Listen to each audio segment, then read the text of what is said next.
साधन शुचिता, चारित्र्य संपन्नता, मूल्य, तत्व, निष्ठा या शब्दांचा आणि सध्याच्या राजकारणाचा सुतरामही संबंध उरलेला नाही आणि दिसलाच तर तो योगायोग समजावा अशी स्थिती सध्या निर्माण झाली आहे। जिंकण्यासाठी वाटेल ते हा मूलमंत्र सर्वच राजकीय पक्ष वापरत आलेत, पण या कलेत सध्या तरी भाजपनं वेगळीच उंची गाठली आहे असं सध्याचं चित्र आहे। नाशकातील सुधाकर बडगुजर यांच्या भाजप प्रवेशाची स्वतः मुख्यमंत्री देवेंद्र फडणवीस यांनी केलेली पाठराखण त्याचंच एक छोटंसं उदाहरण पाहूया।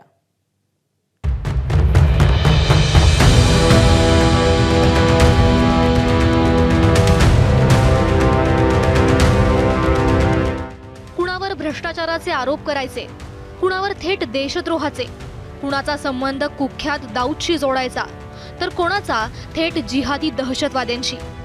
विधानसभेच्या पवित्र मंदिरात उभं राहून आरोप करायचे, रान उठवायचं आणि नंतर त्याच व्यक्तीला वाजत गाजत पक्षात घ्यायचं, त्याला क्लीन चिट द्यायची आणि त्याची पाठराखण करायची। या कामात PhD मिळवलेला पक्ष म्हणजे भाजप। हे सगळं आठवायचं ताजं कारण म्हणजे मुख्यमंत्री देवेंद्र फडणवीस यांनी बडगुजरांबाबत दिलेली प्रतिक्रिया। ही गोष्ट खरीच आहे की त्यांच्यावर टीका करण्यात आली होती।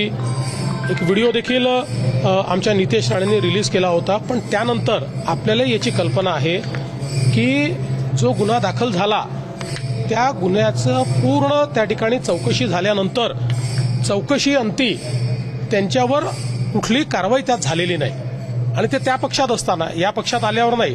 पुन्हा एकदा सांगतो, हे विधानसभेच्या निवडणुकीच्या आधीच हे सगळं घडलेलं आहे। विधानसभेच्या निवडणुकीत आमच्या विरुद्धचे उमेदवार ते होते, शिवसेनेचे उमेदवार ते होते। आता निवडणुकीनंतर त्यांनी पक्षामध्ये येण्याचं त्या ठिकाणी इच्छा दाखवली। मुख्यमंत्र्यांनी अतिशय सहज बडगुजरांची पाठराखण केली, मात्र काँग्रेसनं शरसंधान साधलं।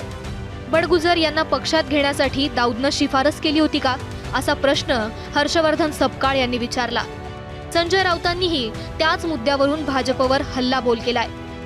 तर आता असा प्रश्न आम्हाला विचारायचा आहे की दाऊद इब्राहिमच्या मध्यस्थीने आता या सलीम कुत्ताच्या हस्तकाला आता बडगुजरांच्या माध्यमातून हे देवेंद्र फडणवीसांनी पक्षात घेतलंय।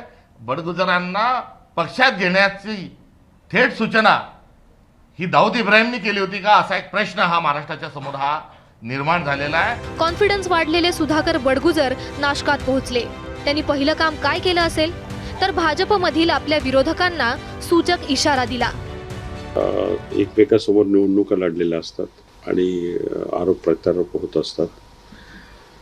त्यांनी विरोध करणं साहजिक आहे, पण वरिष्ठ पातळीवरती जो निर्णय झाला तोही मानणं पक्षाच्या कार्यकर्त्याला बंधनकारक असतं आणि मला असं वाटत नाही ते समजदार आहेत, पक्षाच्या विरोधात ती भूमिका घेतील असं मलाही वाटत। भाजप पक्षश्रेष्ठींनीच बडगुजर यांना पायघड्या घालून पक्षात घेतल्यानं नाशिकमधील भाजप नेत्यांची मोठी अडचण झाली।